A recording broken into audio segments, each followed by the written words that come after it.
Estamos aqui mais uma vez para iniciar mais um Brains Talk e hoje a gente vai ter o prazer de falar com o Murilo Figueiredo. Antes disso, eu só vou comentar um pouquinho sobre quem a gente é, para quem ainda não conhece. Nós somos o Brains Networking Group. Nós somos uma organização sem fins lucrativos, com o objetivo de auxiliar todos os estudantes e profissionais brasileiros vindo para o Canadá, estudando ou trabalhando no Canadá nas áreas de marketing, comunicação, design, advertising, analytics, digital media e tudo que está relacionado à área de marketing e comunicação. Agora, no mês de fevereiro, a gente fez 5 anos. Nós contamos com cerca de 400 a 500 membros que interagem diariamente nas nossas redes sociais, através de grupos de WhatsApp, através das nossas páginas do LinkedIn, do Instagram, do Facebook. E, basicamente, nós somos uma organização que visa conectar todos os brasileiros e ajudar a crescer profissionalmente nas suas carreiras e por que não, fazer amizades e bater papo, conhecer gente também. E hoje eu estou aqui com o Murilo. O Murilo, ele trabalha no Google Canada, ele já trabalhou no Google Brasil, e a gente vai bater um papo aqui bem descontraído, bem bacana, sobre o trabalho que ele tem feito e todo o contato que ele tem com online advertising no Canadá, e como isso está mudando após a pandemia. Oi, Murilo, tudo bem? Boa noite. Olá, boa noite, tudo bom? Boa noite. Obrigada, primeiramente, por vir aqui. E eu só queria começar a fazer algumas perguntas para você, mas também, quem tiver perguntas, pode mandar para a gente no chat, que daí no final a gente vai responder, ok? Murilo, conta um pouquinho para a gente da sua história, como que você foi parar na área de online advertising no Google aqui no Canadá. Sim, claro. É, Aqui no Canadá, na verdade, eu já estava no Google Brasil há um tempo, então eu entrei no Google Brasil em 2011. E no Google Brasil eu estava me desenvolvendo, mas eu queria muito ter uma experiência internacional. Mas eu falava que eu não sabia quanto tempo que eu queria que essa experiência durasse. Eu falei, não sei se eu vou me adaptar com o mercado, não sei se vai fazer sentido para mim. Deve ser muito frio essas coisas aí também, não sei como é que vai ser. Aí tem um programa no Google que ele chama Rotation, que você tem a oportunidade de trabalhar 3 meses em um outro escritório, talvez numa outra função, se fizer sentido com o seu perfil e com o que a vaga precisa para ajudar no projeto. Aí, nisso, eu apliquei para essa vaga para ajudar no projeto no verão de 2015, e eu vim para cá, para o Canadá, então, em julho de 2015. Gostei muito do estilo de trabalho e tudo mais, posso comentar nisso, mas também falo que é mais fácil gostar do Canadá no verão. Então, isso aqui foi no verão, fiquei 3 meses aqui no verão. E foi interessante porque, na verdade, eu estava fazendo a mesma coisa que eu fazia no Brasil. Então, foi bem curioso que eu estava na mesma empresa, estava no Google trabalhando com grandes clientes de publicidade, com os mesmos tipos de cliente, então estava trabalhando com cliente de tecnologia. Alguns eram até os mesmos, só que era diferente. Por exemplo, eu cuidava da Apple Brasil, do relacionamento de advertising da Apple Brasil. Em vez de fazer isso, aqui no Canadá, eu estava cuidando do relacionamento da Apple Canadá. Então era engraçado que era um paralelo assim, realidade paralela. Muita coisa comum, que é a mesma empresa, o mesmo tipo de comunicação, o mesmo produto, mas é um público diferente, é uma cultura diferente, e são objetivos diferentes por causa disso também. Que legal. E você poderia compartilhar um pouquinho das suas visões sobre o mercado de advertising online canadense versus o mercado brasileiro? Porque a gente sabe que, eu acho que assim, uma coisa que a gente já tem discutido várias vezes nas nossas conversas do Brains é justamente sobre as diferenças ou as semelhanças entre os mercados, porque, obviamente, são países diferentes, com culturas diferentes, com uma dimensão demográfica muito diferente também. E a gente também tem toda a proximidade com o mercado norte-americano, que tem também raízes britânicas, totalmente diferente da latino-americana em muitos sentidos. Aí eu queria ter uma ideia de qual que é a sua visão sobre o mercado de advertising versus Canadá versus Brasil. Sim, vamos lá. Eu acho que uma das principais diferenças que eu notei logo no começo é que, na verdade, principalmente com as empresas que eu estava trabalhando quando eu vim aqui para o Canadá, que eram mais multinacionais de tecnologia, o Brasil está muito bem posicionado no mercado, por ser um mercado muito grande, esse é um mercado que é um mercado chave da América Latina, e também ser um pouco culturalmente e linguisticamente mais separado do resto dos outros países da região. Então, acho que isso, por si só, garante o Brasil a ter sempre um carinho especial dessas empresas globais, de falar, olha, Se a gente for fazer um plano de marketing, tem que ser diferente no Brasil, você não pode lançar a mesma coisa no Peru e no Brasil. Nenhuma empresa vai fazer isso, fala, isso não rola. E você Então, acha que justamente por conta disso tem as empresas no exterior, elas acabam enxergando o Brasil como algo mais próximo à cultura norte-americana, ou justamente porque a gente não é hispânico, mas ainda faz parte da América Latina, ou você acha que é diferente? Como que você acha que eles veem? eu acho que acaba sendo diferente, pelo menos a experiência que eu tive, eu vejo que muitas dessas empresas vêm mais ou menos como três grupos, assim. Você vai ter o grupo da América do Norte, que aí que entra o desafio do Canadá, que tem muita empresa que acha que o Canadá é, na verdade, o 51º estado dos Estados Unidos, e fala só copia tudo lá e coloca 10% da verba, coloca 10% de tudo e tudo vai dar certo. Sabe que não é assim. Aí tem a parte do Spanish Speaking, que é todo o resto da América Latina e Brasil. Então, acho que muitas das empresas pensam nesses três grupos. O que gera uma vantagem para o Brasil, porque o Brasil fica num grupo muito seleto, que muita coisa que é planejada para o Brasil só funciona no Brasil e por isso funciona bem, que não é o caso no resto da América Latina, e é também o desafio do Canadá. Por um outro lado, eu diria que isso acaba tendo mais sinergias com alguns mercados principais, principalmente empresa dos Estados Unidos, mesmo sem fazer uma coisa focada no Canadá, às vezes cria um produto que tem um apelo melhor ou cria uma campanha que tem um apelo melhor por ter uma semelhança de cultura. Então, tem muito produto que é lançado nos Estados Unidos e dá certo no Canadá por tabela, eu diria.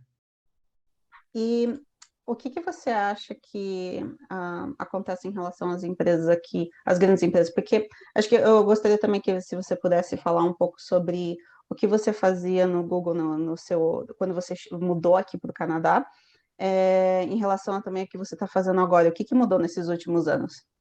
Sim, a gente teve uma eu acabei mudando de área, então eu trabalhei um pouco na parte de tecnologia e telecom aqui no Canadá por mais ou menos 3 ou 4 anos. Eu fui para a área de trabalhando com empresas de travel, de viagem. Então pode pensar desde airlines até companhias que agregam vários serviços, redes de hotéis. E estava gostando muito, é muito interessante, é um mercado que eu gosto bastante. Só que teve uma pandemia no meio do caminho, né? Então, isso volta a 2 anos. Foi bem complicado para essas empresas. Muita empresa, eu tinha reunião com o diretor ou vice-presidente de marketing dessas empresas. A pessoa falava: olha, não sei o que falar para você, eu vou ter que demitir 70% do meu time amanhã. Eu falei, olha, vamos conversar de basquete, falar de outra coisa, que eu não tenho nada para falar de marketing, então. Meu Deus. Você tem alguma situação inusitada ou engraçada que você passou na sua vida profissional aqui? Porque eu sei que você teve contato com muitas empresas diferentes, empresas de vários portes. Você teve contato com empresas aqui que tinham a head office em várias regiões do Canadá, no Quebec, em outros lugares. Conta pra gente alguma história engraçada ou inusitada que você teve na vida profissional aqui.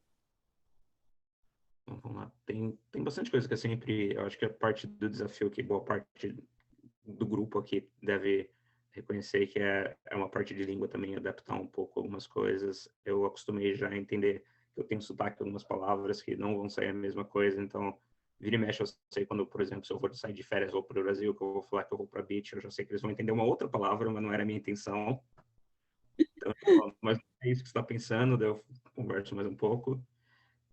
E é engraçado ver também o Canadá, ele é muito multicultural. Então, tem um outro lado também. Eu já fui em reunião, que eu brinco que eu cliente em Montreal, que era basicamente francofone, eu não falo francês. E meu inglês é um inglês ok, não é um inglês professor de inglês nem nada, eu não consigo dar aula. Mas que eu brincava que era eu, uma outra pessoa do meu time também era brasileiro do Google, e os dois brasileiros tinham o melhor inglês da reunião, apesar do resto da reunião inteira só ter francês, só ter canadense. Então é engraçado a gente entender isso do outro lado também. Então existe necessidade de comunicação no geral e não é só dificuldade ou coisas que a gente tem que superar, mas é todo mundo. O Canadá é muito multicultural, então acho que isso ajuda a tranquilizar no começo, eu diria. E você estava comentando agora sobre Quebec, as regiões francesas. Você enxerga bastante diferença entre os advertising, ou o mercado de advertising online entre Quebec e o resto do Canadá? Eu acho que sim, e não é nem só em online, eu vejo mais.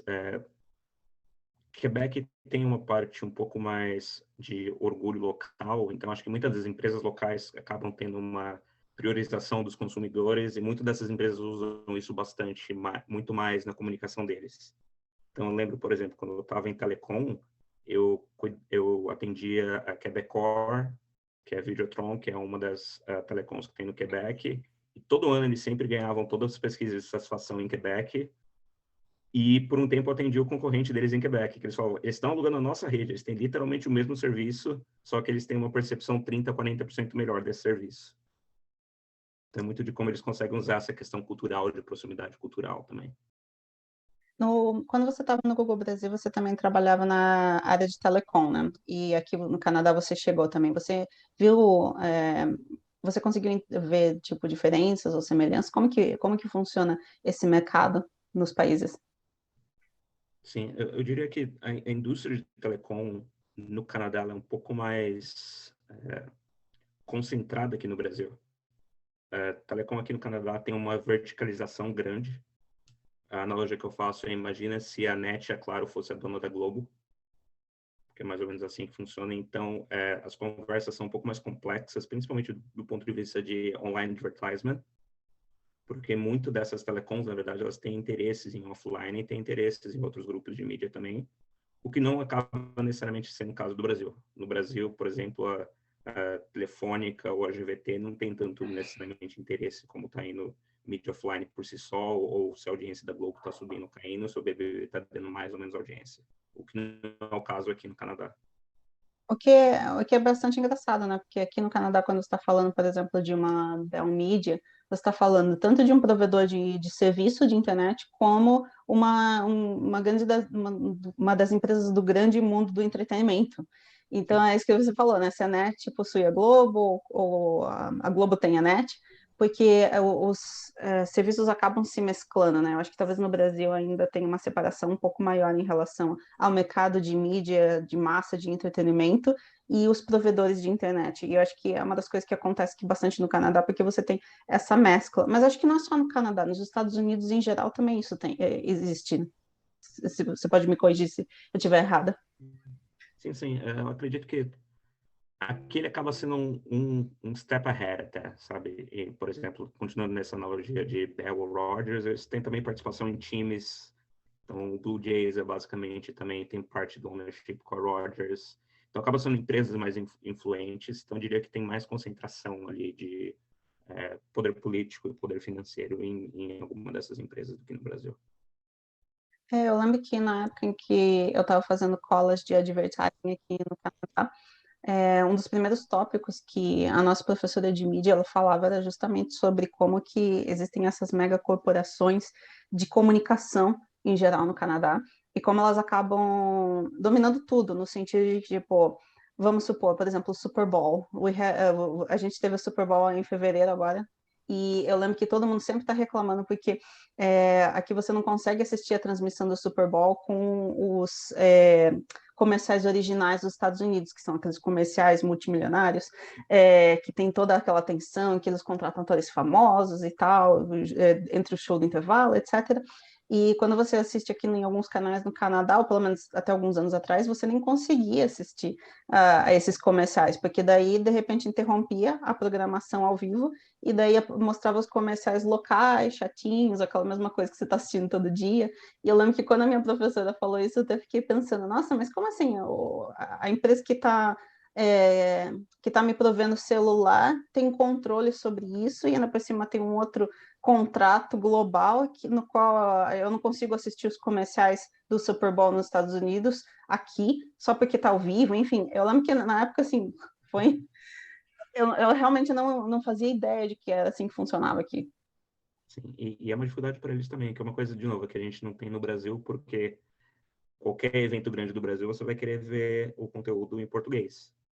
Então, mesmo se a gente fosse transmitir ao vivo a final do Campeonato Argentino, você não ia querer ver a propaganda em espanhol mesmo. Então, você ia preferir o local. Então, por esse lado, de novo, o Brasil acaba sendo um pouco mais fácil de tropicalizar ou localizar conteúdo, versus no Canadá, até as telecoms têm que mostrar que, olha, mas a gente tem anúncio também. Então, não deve ser fácil para esses caras. E o quanto que você acha que essa influência, essa macro-influência dos Estados Unidos tem em relação a online advertising aqui no Canadá? O que que você acha que impacta? Eu acho que muito recentemente, eu acho que muita empresa canadense está conseguindo ver isso como uma oportunidade. Principalmente mais recentemente, que a gente tem muito mais empresas, startups de muito sucesso no Canadá, e startups que viraram gigante já também, não dá nem para chamar de startup, uma Shopify, uma Lightspeed da vida, que é muito essa ideia de se algo funciona em baixa escala em Toronto, em Calgary, em Vancouver, para você conseguir adaptar isso para os Estados Unidos, é muito mais simples.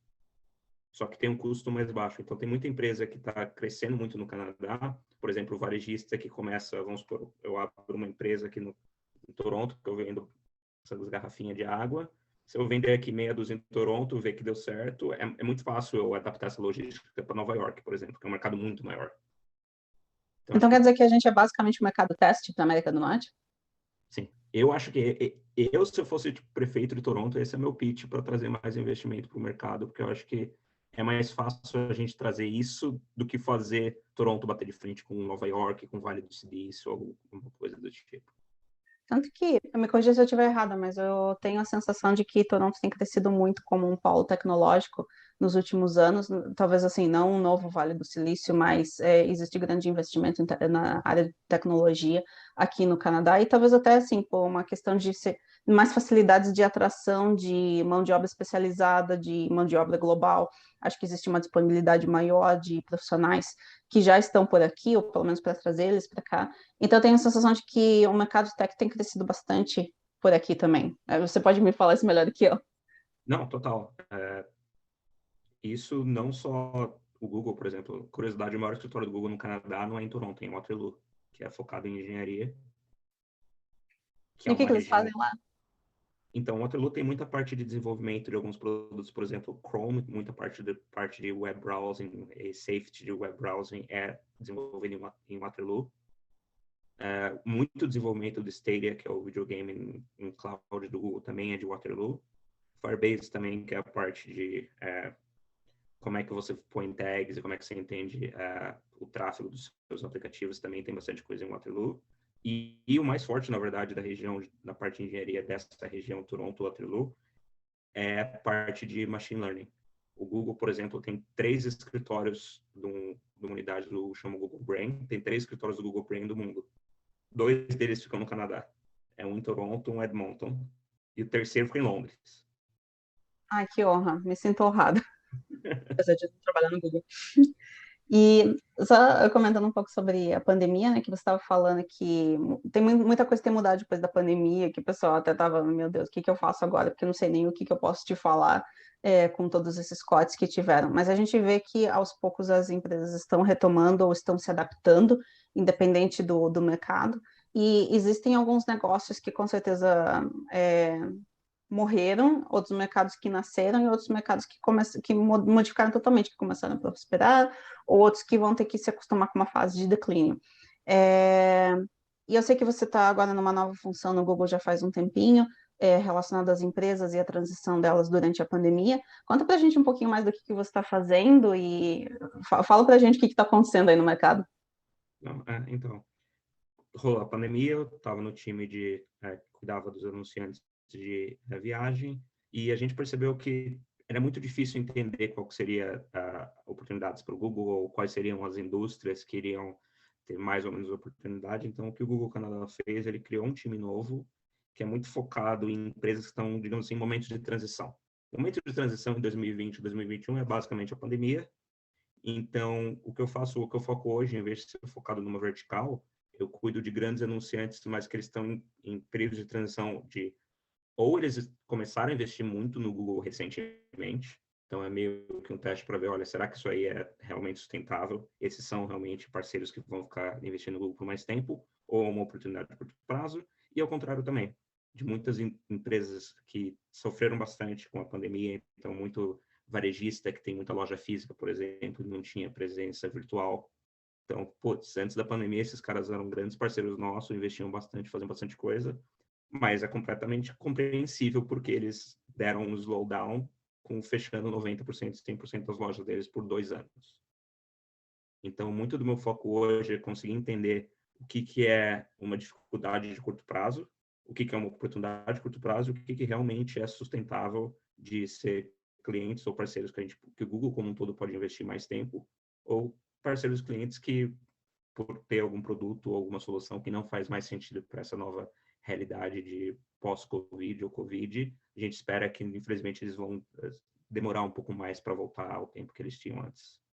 E se você tivesse que apostar em alguns palpites, se você pudesse dar alguns palpites sobre, por exemplo, as tendências de curto prazo, quais que elas seriam? Sim, estava até conversando com a Tatiana antes de viagem, a parte de viagem, por exemplo, vai ter uma mescla do que antes era muito delimitado, o que é viagem a business, viagem a prazer, leisure, que eles falam. Hoje é muito mais simples. Se você vai ter uma conferência em São Francisco, você precisa ir, em vez de ir para a conferência 3 dias e voltar e pegar um voo overnight, coisas assim, você vai, fica 1, 2 semanas e trabalha remoto de lá, que não era uma coisa comum antes. Então, essa é uma das tendências de viagem, as coisas terem menos uma delineação, o que é business, o que não é business. Eu acho que a parte de varejo vai ser muito importante para qualquer empresa ter algum tipo de capacidade, capability online. Por mais que isso não necessariamente seja o foco da empresa, ter isso vai ser cada vez mais importante. E isso vai desde pequenas empresas que podem fazer uma parceria ou abrir sua loja online com Shopify, até um grande restaurante que, na verdade, percebeu que precisa ter também, se você não tem uma rede de entrega própria, você precisa ter os contatos e ter disponibilidade com DoorDash, Uber Eats, Skip the Dishes da vida. Então, acho que essa parte digital vai ser uma parte muito importante, mesmo empresas que sempre tiveram sucesso sem isso. E em relação ao longo prazo, o que que você enxerga em relação a possíveis tendências?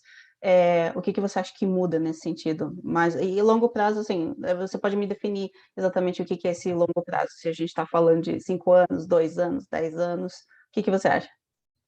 Bom, é, não boto muito minha mão no fogo, porque também é mais difícil prever o que vai acontecer, mas eu acredito que o mercado de trabalho vai mudar muito por causa dessa questão de mobilidade.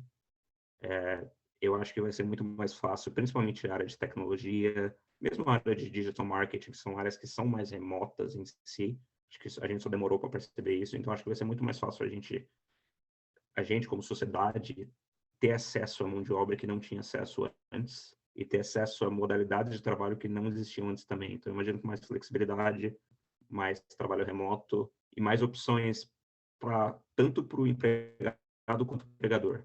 É bom para o empregado para ter uma opção de trabalhar remoto, mas também é bom para o empregador saber que você pode, por exemplo, contratar um software developer que não necessariamente mora em Nova York. Porque contratar esse cara é muito mais caro ali.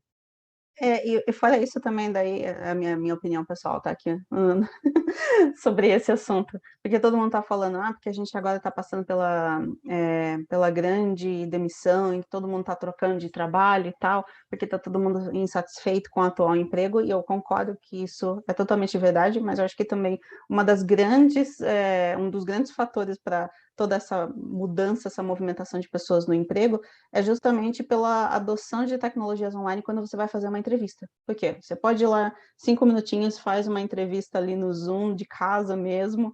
Os recrutadores estão mais flexíveis, ao invés de você ter que simplesmente disponibilizar um dia inteiro, faltar do seu trabalho, para cruzar a cidade e ir numa entrevista que você não sabe nem se vai dar em nada. Então, acho que o mercado também acabou sendo mais dinâmico por conta disso, né? Não, total. Isso eu vejo com bons olhos, tanto sendo profissional brasileiro quanto estando no Canadá.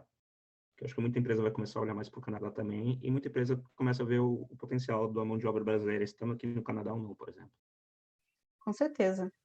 Eu tenho uma pergunta aqui, da Natália, e pessoal, pode mandar perguntas, tá? Fica à vontade, manda aqui no chat que a gente vai respondendo. A Natália, ela tá falando assim: Oi, Murilo. Primeiramente, super obrigada por compartilhar suas experiências. Em relação à cultura e posicionamento da empresa, você viu alguma mudança desde que o Covid iniciou? Tanto do ponto de vista da empresa com o funcionário, até o posicionamento da empresa com os parceiros, agências e clientes.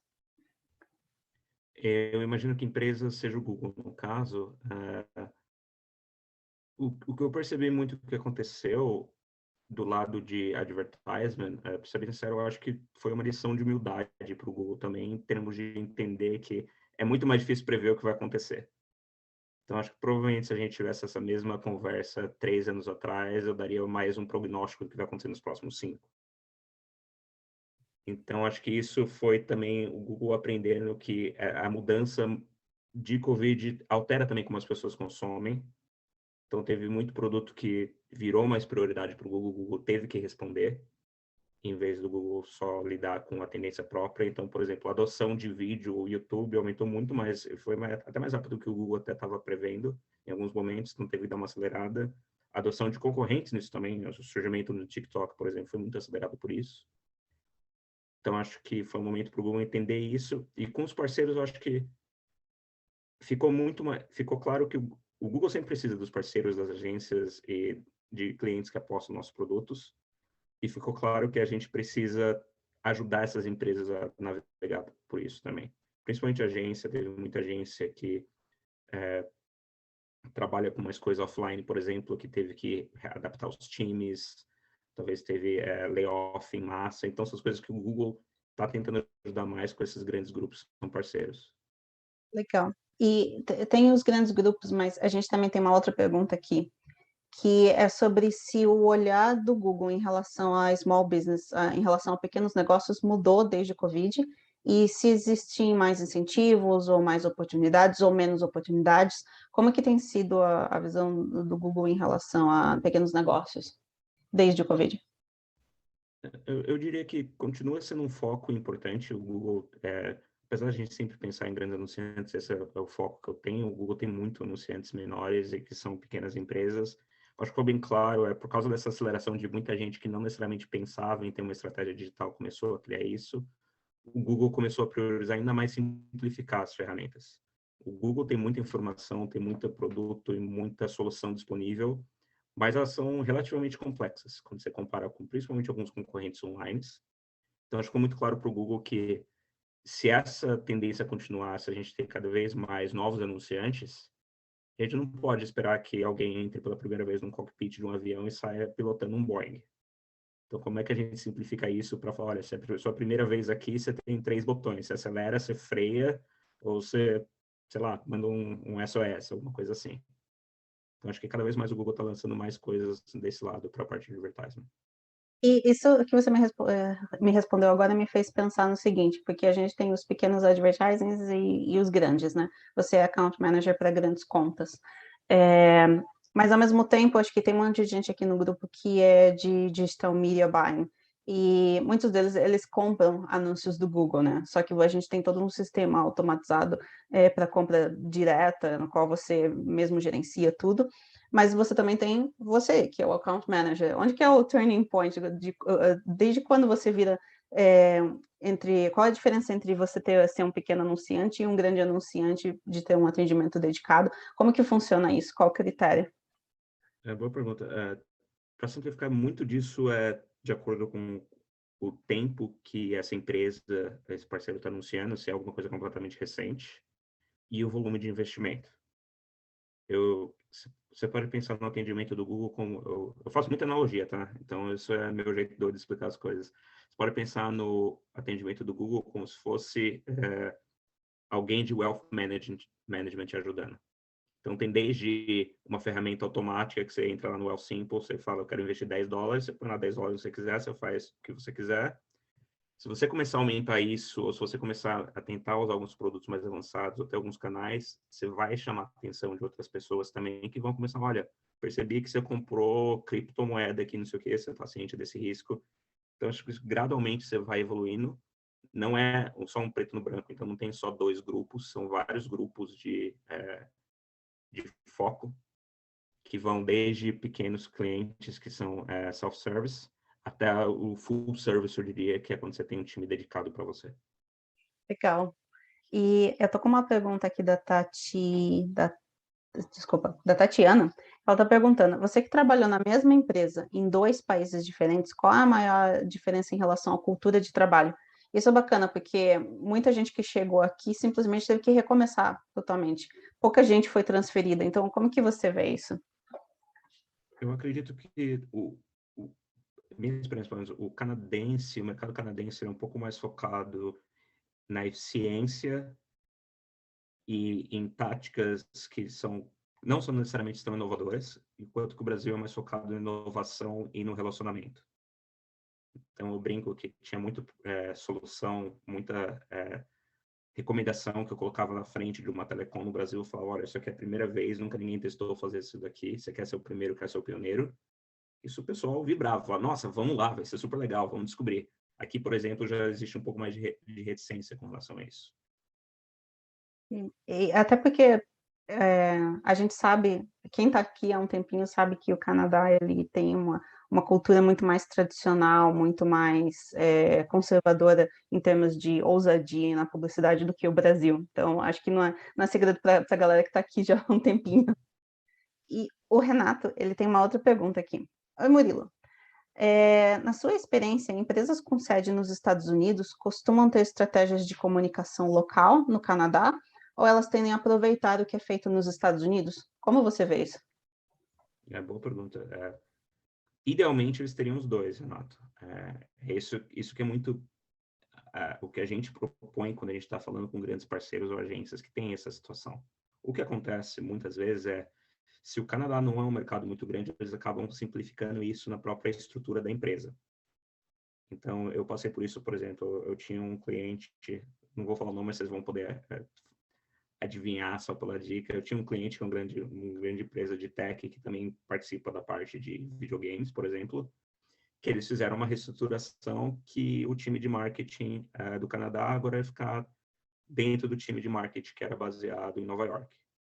Então, isso foi uma decisão grande da empresa, eles fecharam bastante coisa no Canadá, então a gente percebeu que muitas das coisas deles saindo depois caíram um pouco não de qualidade, mas eu diria de acuracidade aqui no Canadá.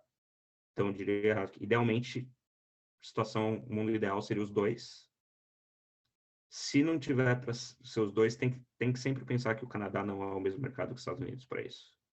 Mesmo se for uma coisa centralizada, você tem que fazer dois planos, idealmente. Você acredita, se você pudesse colocar tudo numa bandeja só, que a gente sabe que não é, mas você conseguiria dizer que, por exemplo, o Canadá, culturalmente falando, é mais próximo ao norte dos Estados Unidos, ou é muito diferente do sul, ou só pelo fato de que a gente tem Quebec, muda toda a mistura? O que você acha? Boa pergunta. Eu não conheço muito bem a cultura americana, para ser bem sincera, para comparar assim. O que eu vejo muito é que eu acho que o Canadá ele preza por coisa mais que tenha pelo menos um flavor local, muito por causa dessa questão de ter muita coisa que é só trabalhada nos Estados Unidos e esticada. Então acho que o canadense, sempre que você consegue colocar um cheirinho assim, só um pouquinho assim, sprinkle assim de isso aqui é canadense, eu tenho uma coisa local, isso aqui foi feito por gente daqui, isso aqui foi pensado por uma comunicação para cá. Eu acho que isso já funciona muito melhor aqui e que eu não sei se isso é verdade em todas as regiões dos Estados Unidos. Até porque a gente sabe que o maior medo do canadense é ser confundido com o americano, né? Então, a gente, quanto latino-americano, pode até achar que é muito parecido, mas existe justamente essa intenção, essa vontade de ser diferente. Então, realmente faz sentido. É que nem a gente brasileiro que ser chamado de latino simplesmente, tipo, você é hispânico. Tipo, você é sul-americano, ponto final, você é mexicano. Acho que tem isso também. Automaticamente a gente foi existem algumas diferenças aí, vamos explicar. É isso que eu acho que o canadense tenta fazer. Exato. Eu tô com uma pergunta aqui bem interessante da Veridiana. Ela está falando: Oi, Silvia Murilo, obrigada pela oportunidade de conversar mais sobre esses temas. Sou estudante internacional recém-chegada a Toronto, mas tenho um background comercial em empresas de telecom no Brasil. Eu tenho curiosidade em saber se os serviços de cloud provider para o mercado B2B ainda são relevantes para o business do Google aqui no Canadá e se há tendência de crescimento nesse mercado para os próximos 2 ou 3 anos. Não, legal. Boa pergunta, Veridiana. O serviço da parte de cloud no Canadá, que do ponto de vista do Google, continua crescendo bastante. Eles têm feito bastante investimento nisso, desde a parte de relacionamento com clientes em vendas e mais vagas nisso, que abriu bastante coisa em Toronto, tem coisa também no Oeste, e até do ponto de vista de ter, isso aí foge um pouco do meu conhecimento, então não sei o termo certo, mas de ter mais regiões de cloud aqui, que você tem mais processamento de informações aqui no Canadá. Se não me engano, tem uma em Montreal e uma em Toronto, que foram coisas que foram lançadas recentemente.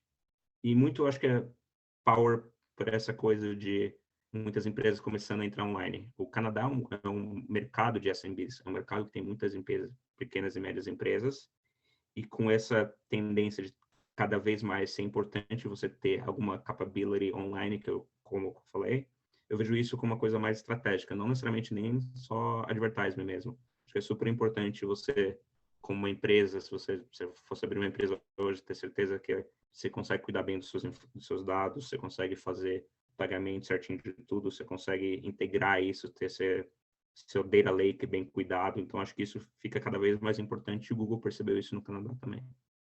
Com certeza que é um mercado em expansão para qualquer business online, e eu posso até falar por experiência própria, porque a empresa que eu trabalho hoje é um grande retailer, uma grande empresa de varejo aqui no Canadá. Nós estamos presentes no Canadá inteiro, inclusive no Quebec. É uma empresa de mais de 50 anos de existência, varejo em todos os lugares, uma grande abrangência, marca super conhecida no mercado, e a gente só começou com advertising online comigo, 3 anos atrás. Primeiro anúncio do Google, tipo aquele anúnciozinho de linha no Google que foi botado ali pela internet pela primeira vez na história da empresa em mais de 50 anos, fui eu que fiz o setup. E eu sei que não é exceção, eu sei que é quase que a regra por aqui. Sim, e por isso que tem muita oportunidade ainda no mercado de mídia digital. Isso não é só o Google também. Eu tenho certeza que se fosse alguém do Facebook, seria um ponto de vista parecido. TikTok ou players mais recentes ainda nem se fala, porque são soluções mais recentes também. E é curioso, uma pergunta que é bem comum o pessoal falar, o que é um grande cliente no Google? Isso é parte de investimento do cliente, não é necessariamente o tamanho dele. Então, tem muita empresa que não é tão grande, mas investe muito no Google, e tem muita empresa que é gigante e não investe tanto no Google. Então, manda bala aí, Silvia, se continuar investindo aí, eu consigo te ajudar depois. Beleza. E o que é uma ótima notícia para todos nós aqui do grupo também, especialmente toda a galera que trabalha em digital media, em digital advertising, porque a gente vê a possibilidade de crescimento. Talvez o mercado ainda não esteja tão maduro quanto a gente imagina se você vem diretamente do Brasil para cá, no mercado de digital, mas ao mesmo tempo, se ainda não está na fase de maturidade, significa que está em fase de crescimento, o que é ótimo para a gente quando a gente está buscando emprego. E, infelizmente, eu vou ter que encerrar aqui, pessoal, porque o nosso tempo está acabando. Mas eu queria agradecer muito a presença de todo mundo.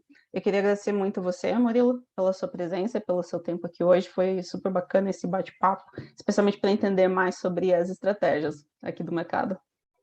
Não, obrigado pelo convite. Espero que tenha ajudado um pouquinho, espero que tenha sido legal para o pessoal. Obrigado pela organização, pelo suporte, todo mundo aí. E vamos continuar engajando nos grupos e tudo mais. É bem legal todo o trabalho que a Silvia e as meninas fazem no Brains. Então, obrigado pelo convite. Obrigada a você, obrigada por todo mundo por ter participado hoje da nossa sessão. E fica ligado nos nossos canais de mídias sociais. Qualquer coisa, se você tiver alguma dúvida, manda uma mensagem aqui para a gente, administradores e voluntários do Brains. A gente também tem o nosso e-mail, brainsnetworking@gmail.com. Segue a gente nas redes sociais e qualquer coisa que vocês quiserem, entre em contato com a gente, ok? Um grande abraço, pessoal. Muito obrigada. Valeu, galera. Tchau, tchau.